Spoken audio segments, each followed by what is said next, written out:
and welcome back to another episode of the Talk to Tanner Morning Show, where we go over tips, tricks, ideas, and exercises to help make you the absolute best entrepreneur you can be, not only for yourself, but for the people you love and care about most. You become better for not only you, but the people you love and care about most. You gotta be a little uncomfortable and take that leap of faith. You're in control of the process. I'm here with you. If we don't continue to grow, if we don't continue to move on, we will be sad and upset.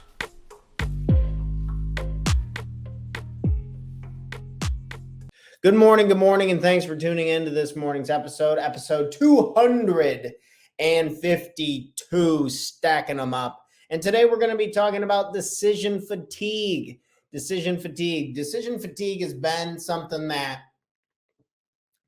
ever since I've gotten more into the entrepreneurial world, the space with a couple businesses, trying to run around and make all this stuff work, I've noticed that making too many decisions, as I'm sure a lot of other people can really relate to this in their own day-to-day lives, making too many decisions leads to bad decisions. So today we're going to be talking about things to watch out for, 5 major reasons to avoid decision fatigue. What are some examples, some real life examples that I apply, that I'm trying to apply more often for myself for decision fatigue, and see if we can be very helpful with this. Okay, number 1, reduce quality. Reduce quality of decisions comes from my decision fatigue. So these are all byproducts of decision fatigue. So kind of keep these in the mind. It's like, okay, how does this relate to me? Where do I go wrong with each one of these points? Again, sitting in your situation, trying to think on your own end.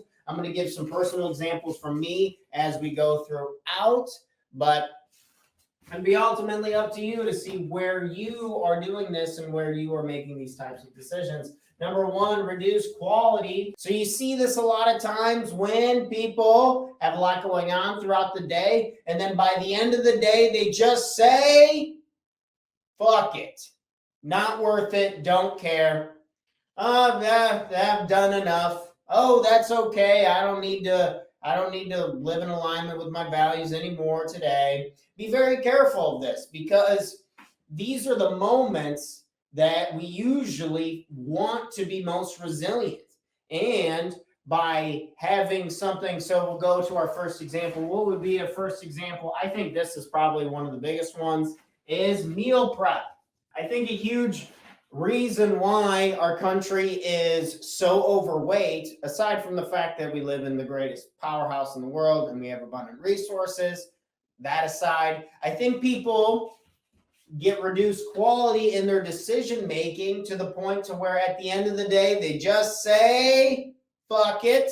And then we go over here and then meal prep. If we just meal prepped throughout the day, then by the time the day came to a close, then we could be able to just go ahead and go straight and eat to the meal. Versus after you've had a hard day, that's when a lot of people turn to eating. Eating is one of the toughest. Like when you're quitting smoking, you can like quit it and you can quit it forever. But when you have bad eating habits, and then you just have to continue to eat as an individual, but you have to be very conscious and aware of the types of foods that we're eating. So our first recommendation is for avoiding decision fatigue, planning out what it is you want to eat. Limited mental capacity. And what I mean by this one is we can only take on so much. Our brains are not wired to take in just millions and millions of different stories, examples.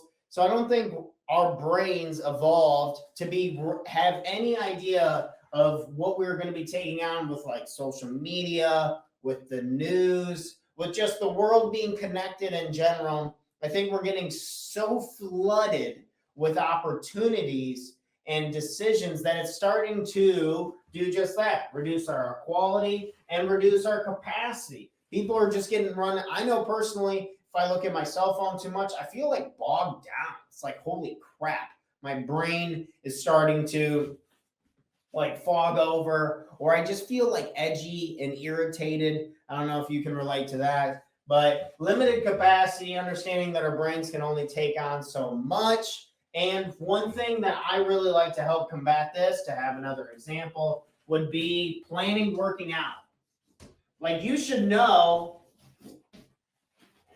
I don't like the word should, but you can easily plan out what it is. Now online, there's millions of workouts online, YouTube University. You can talk to a personal trainer, you can hire a coach, you can just do an initial consultation.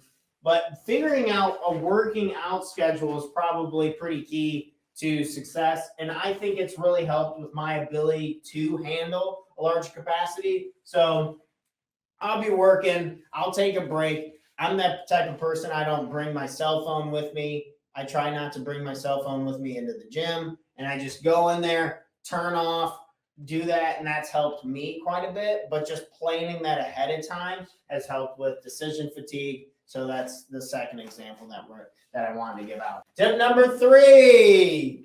Number three to avoid is increased risk taking. So if you come to the point to where you're tired and you stop caring as much, what could that lead to? That could lead to, well, it doesn't really matter anyway. I'm going to go ahead and do this. So you can see how we can be a lot more willing to take on risky behavior when we start to get bogged down, when our capacity is reached and we feel overwhelmed and our quality starts to tank. You can see how these are starting to add together.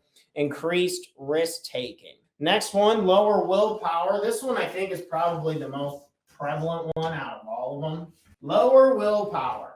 And this is, I don't know about you, but this is definitely when it comes to eating out on bad foods, staying up late, watching too much Netflix. Once my decision fatigue kicks in, willpower plummets. So being very careful and asking yourself, what type, is it certain days of the week? Is it certain times of the day? Is it after you do certain things? Trying to look for patterns. If we can look for any type of patterns when our willpower drops, and then try and make a real game plan, ask ourselves, okay, am I okay with that one? I'm not saying you can't ever eat out again and not enjoy and have a good, happy, fulfilling, healthy life. What I am saying, though, is that looking for patterns is very helpful because certain people struggle with certain things. And if you struggle with, say, eating something healthy at the end of the day because you're tired and you don't care anymore, well, then you should probably really focus on meal prep and making sure that you have something healthy to put in your body. Let's go on to point number 5. Productivity decreases. Productivity decreases. The best thing I like to help combat with this one as my productivity goes down is having a work schedule. Having a work schedule just laid out what it is I need to do in my own entrepreneurial efforts. For me, what I've noticed is that when I don't know what to do next, I tend not to do anything, and this is bad. So when it comes to prospecting is by far, I think, the hardest thing about being in business and being in the business that I'm in for my own personal situation. I struggle the most with prospecting. That's just reaching out to people and trying to get them to do my 6-week one-on-one coaching course, or that's trying to build new relationships in general. So reaching out to me is hard for me personally. So I have to really embed that into my work schedule. So I don't have to think like, oh, maybe I could do this, or, oh, maybe I could do this. The decision is already made ahead of time, and planning your week out can be very helpful for this. Say, if you have some flexibility in your work schedule. So planning out your week ahead, I like to do stuff on like Saturdays, Saturday mornings, Saturday afternoons, so I can actually just get some real creative work done on Sundays. That's how I like to rock and roll. I'm not saying you got to work every day of the week for the rest of your life, but a little bit of planning ahead of time can be really helpful for creating that work schedule, just so you can avoid decision fatigue and you can make higher quality decisions once you really know what it is. So you can have the capacity, have the good willpower, and increase productivity. But yeah, decision fatigue will drive down productivity pretty terribly. If if we're making all of our decisions in the moment to moment, and being very careful of that. What is one more example of things that you could do to avoid decision fatigue? I would say clothing. So again, these are examples that you can do to avoid decision fatigue. Number one, you can meal prep yourself so you can avoid eating bad, unhealthy foods. Number two, plan your week, your workouts in advance. Number three, work schedule. Really figure out the work schedule that you want to do and try and reduce as many decisions as you can. And clothing. For example, you can kind of see that I'm in all black today and kind of matched with decision fatigue. There's a lot of people, Andrew Huberman, shout out to that guy. He's one of the best on YouTube. He wears black pretty much like all day, every day, and kind of just reduces decision fatigue. And if you could just set out your clothes the night before, you could probably save yourself a lot of stress and time with that. So these are my tips and tricks to avoid decision fatigue.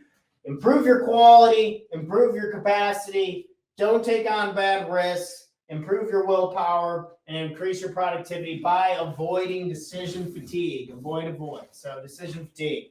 Thanks so much for tuning in this morning.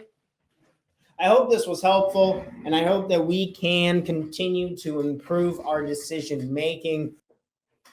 Thanks for checking out our content. If you want to learn more about investing in yourselves and working with me and our company personally, we offer a 6-week Total Life Mastery Bootcamp where we go over the most important topics to make sure that our life has the foundation we need to catapult us forward to take the right and proper actions to become happier and more productive, guaranteed, or our money back.